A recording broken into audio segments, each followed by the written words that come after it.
Mauidhah Hasanah yang akan disampaikan oleh yang terhormat Bapak Kiai Haji Bahauddin Nur Salim. Disilakan.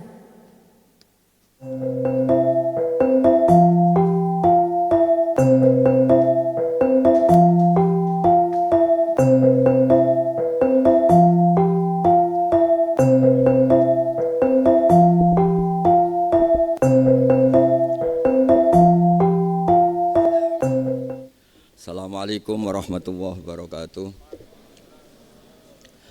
Alhamdulillahirabbil alamin wassalatu wassalamu ala asyrofil mursalin sayyidina maulana Muhammadin wa ala alihi washabihi ajmain. Amma ba'du. Yang sangat kita hormati Dr. Haji Aufal Marom selaku ketua yayasan juga sebagai dewan pengasuh di Al-Anwar 3 di STAE Al-Anwar, kepada ketua Gus Zofur, semua wakil-wakilnya, semua yang saya hormati, wonten Gus Badawi, Gus Ro'ub, Gus Idror, wonten Pak Tantowi, wonten Pak Hafid, semua yang saya hormati. Monggo para kiai nak badhe nerusno gosip pilkada atau cerita-cerita yang lain. Saya mau cerita ke wisudawan wisudawati. Yang saya tidak bisa niru Gus Zofur itu kalau muji santrinya. Itu saya tidak bisa, juga gak ingin. Karena saya kalau ngajar sering cerita, kalau Anda di wisuda tidak pinter dan saya bersaksi, itu namanya syahadatuz zur, kesaksian palsu.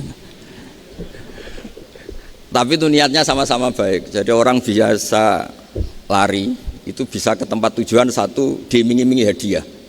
Ini maqamut tujar, berarti kelas pedagang, inginnya dapat hadiah. Kalau saya bilang kalau nggak sampai kamu nggak lelaki, kalau nggak sampai kamu nggak mahasiswi, kalau nggak sampai kamu nggak anaknya Mae tadi yang frustasi tadi itu. Semuanya sama-sama baik. Kemudian saya ini paling nggak bisa pidato itu karena saya ini kiai betul, bisanya ngajar. Kalau ngajar bisa 4 jam, kalau seperti ini paling 15 menit sudah luar biasa ini. Tapi dalam 15 menit ini saya cerita, metode pengajaran terbaik itu cerita Mbah Maimun dari Mbah Zubair. Satu itu, kata beliau, karena santri sekarang banyak, tidak mungkin kamu sorogan. Ini saksinya ada Gus Zofur, ada Pak Najib, ada teman-teman. Kowe maca kitab wae sak-isai sambung, kok angger padha mek gurumu berarti pinter. Nak rapati padha ya setengah pinter. Nak beda kabeh berarti goblok banget. Nah, terus dari sekian itu ada cerita lucu dan ini menarik karena ada orang Jakarta, orang Betawi itu makno pegon. Gurunya itu enggak memberitahu, dia nulisnya itu albedo tangi anduk, jadi orang yang mencuri anduk. Sama gurunya ditegur, "Cong iku ora anduk, iku ndok." Karena bacanya Al-Mukarram Haji Najih Maimun rawuh alhamdulillah. Jadi karena dibaca anduk tadi karena beliau orang Betawi, terus dibenerin sama gurunya endok. Tapi setelah dibenerin murid ini masih balik loh. Memangnya kalau nyuri anduk nggak boleh Pak? Ya nggak boleh, ya berarti sama, nyuri endok sama anduk itu sama-sama nggak boleh. Tapi itu pelajaran bagi kita bahwa menyamakan. Saya dapat cerita itu 2 kali, satu dari Mbah Maimun, 2 dari Kiai Sahal. Kiai Sahal kenangannya ngaji sama Mbah Zubair. Ya kenangannya ngaji sama Mbah Zubair itu cerita saya, beliau punya grup belajar untuk baca Lubul Usul. Kemudian beliau belajar sendiri, malamnya ngaji sama Mbah Zubair. Ketika tingkat kemiripannya 70%, beliau merasa kurang sempurna sampai tingkat kesamaannya benar-benar 100%. Ketika sudah 100%, beliau disahkan oleh Mbah Zubair untuk ngorek Lubul Usul. Dan saking lamanya ngorek itu sama teman-temannya sampai beliau bisa nulis Thariqatul Fusul fi Syarhi Lubil Usul. Nah, itu yang perlu ditiru dari anak-anak. Kan nggak mungkin Gus Zofur itu dengerin anak sorogan, nggak mungkin. Selain santrinya banyak juga tadi ada yang frustasi tadi itu kan sudah nggak bisa diajari itu. Nggak bunuh diri sudah bagus tadi itu sudah. Tapi kalau baca sendiri kemudian ngecek. Karena beberapa santri itu ya benar-benar kacau. Baca, ada saya zaman di pondok itu masih ada yang tanya, "Gus, maknane lam tardiman itu apa?" Itu dicari di kamus tuh gak ketemu. Setelah tak cari ternyata ditunjukkan kitabnya itu tentang perempuan yang khed lam tarodaman, tapi dia bacanya itu lam tardiman itu. Itu kan kacau betul itu.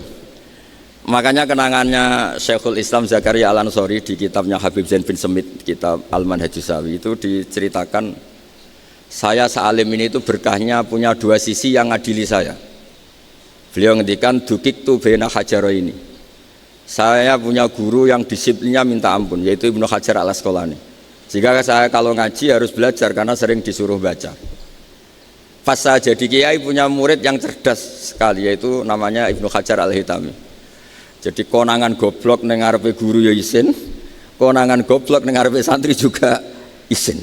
Berkahnya itu beliau meskipun sudah alim alama tetap belajar. Dan ketika beliau sampai ila darajati dapat gelar Syekhul Islam itu, beliau ngenang itu dengan ngendikan dukik tu bena hajar ini. Kalau bahasa Jawanya tuh digebek, saya ini diasuh oleh dua batu. Satu Ibnu Hajar Al-Asqalani, muridnya Ibnu Hajar Al-Hitami. Teman-teman anak-anak yang saya cintai, yang saya hormati, bahwa pengajaran metode qiraah al-syekh itu penting sekali karena itu Anda yang memutuskan. Tapi kalau Anda ngaji bisa ngayal, bisa ada fokus, kemudian gurunya baca apa, Anda bisa dengan khayal Anda maknani itu, padahal tidak ada hubungannya dengan kepastian keilmuan. Tapi kalau Anda baca sendiri, dipelajari, ini ya jibu, ternyata gurunya baca misalnya al-Islam ya jubu maqoblah, itu bukan ya jibu itu tapi ya jubu. Ada yang pernah saya ditanya, anak inna sohabian am kauman, dia bingung ini kok ada am kesasar di sini, ini gimana dia? Karena dia tidak punya memori bahwa ada bahasa amma kauman, mengimami kaum. Jadi berkahnya kita belajar terus kita tahu, mungkin kita pas belajar baca am kauman, kemudian dibenahi guru ternyata bacanya amma kauman. Begitu seterusnya, sehingga ada kemandirian Anda ketika nanti jadi tokoh atau jadi kiai atau jadi ustaz. Ini saya mohon sekali karena problem sekarang itu at-talaqi min afahil masyayikh itu tidak dibarengi qiraatan al-syekh.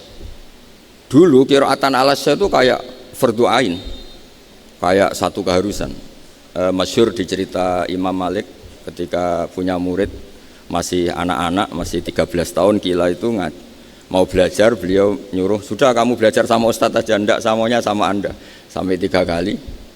Akhirnya Imam Syafi'i baca secara baik dan benar kitab Muwatta hifdzon, dan bacanya itu benar-benar sesuai standar fusha, sehingga Imam Malik fa'ajabahu, Imam Malik kagum sekali dengan bacaan Imam Syafi'i, kemudian bilang innalaka lasya'nan, kamu nanti pasti jadi tokoh besar, maka potensi ketokohan Anda jangan rusak dengan maksiat.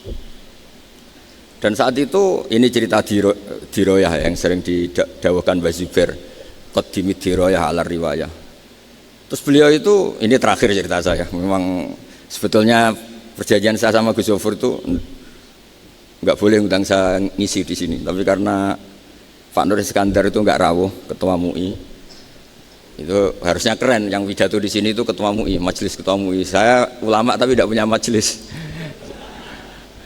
Tapi nanti di akhirat insya Allah punya.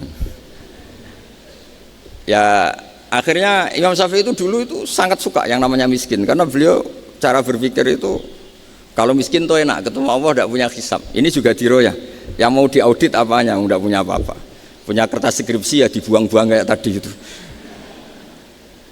Terus ketika Imam Malik mau wafat, beliau dipesenin supaya belajar ke Irak di Muhammad bin Hasan Asyibani. Ketika belajar di sana, ini cerita saat terakhir, Muhammad bin Hasan itu meletakkan emas-emas, uang-uang itu di meja tamu. Beliau agak berontak, ini kiai kok kedonyan itu. Terus Muhammad bin Hasan ini Asyibani terus bilang, ya Aba Abdillah, panggilannya Imam Syafi'i, kalau Anda tidak suka orang soleh punya uang banyak, ini tak kasihkan orang dolim, orang fasik, biar dipakai judi, dipakai maksiat. Jangan, harta harus dikuasai orang soleh biar dipakai kebaikan. Semenjak itu Imam Syafi'i merubah fatwanya. Sampai-sampai kata Mbah Mun itu, saking kebablasannya kata Mbah Mun, sampai wong Islam kelar tuku Innova misalnya, kok kelar tuku kairi tua itu dosa, karena itu dillah kan. Ya itu terus sampai keterusan sekarang itu. Orang-orang Syafi'i mesti seneng kaya. Tapi alhamdulillah banyak yang enggak kesampaian, jadi tetap maliki gitu. Jadi Tapi apapun itu menjadi satu pengetahuan bahwa kita jabat seperti tadi Kaji Hafid itu gelarnya sudah Kiai Haji Abdul Hafid. Jadi orang yang nggak mau pensiun. Maksudnya setelah jadi bupati langsung jadi kiai lagi gitu. Itu kata Imam Syafi'i itu harus ada tasallutus soleh ala zalim. Sehingga orang soleh itu yang mimpin, ngatur orang zalim. Jangan sampai ada tasallutus zalim ala soleh. Yang mimpin itu orang fasik, kemudian yang dipimpin orang soleh. Jadi normalnya orang-orang nakal itu kalau ada satpol PP lari, jangan kebalik. Orang-orang judi ada satpol PP malah yang satpol PP-nya lari. Ini namanya tasallutul fasik ala zalim. Tasallutul fasik ala soleh. Maksudnya saya cerita ini supaya teman-teman punya cita-cita yang luhur, baik secara peradaban, secara keilmuan, syukur-syukur secara status, bukan karena masalah al-hududud dunyawiyah, tapi masalah ada tasallut. Ketika Anda terkenal wisudawan, ahli tafsir, alim alama, karena ngaji dapat berkahnya Mbah Maimun, berkahnya Mbah Naji, berkahnya semua Mas saya Sarang, berkahnya Gus Zofur. Kemudian otoritas tafsir ini diserahkan ke Anda. Dan Anda ngendikan tafsir sesuai literasi, sesuai referensi kitab-kitab tafsir yang muktabar. Sehingga orang-orang, bahasa kasarnya itu, kalau di Jogja istilahnya penumpang gelap, orang-orang yang nggak nekuni ilmu, itu nggak berani ngadepi Anda. Karena ada yang juara tadi, internasional tadi kata Pak Gofur itu. Saya tapi tidak bisa sering muji, karena kalau saya ketemu anak itu yang juara internasional, tak tes. Kalau ndak tak turunkan jadi juara RT. Ya, ngoten mawon. Assalamualaikum warahmatullahi wabarakatuh.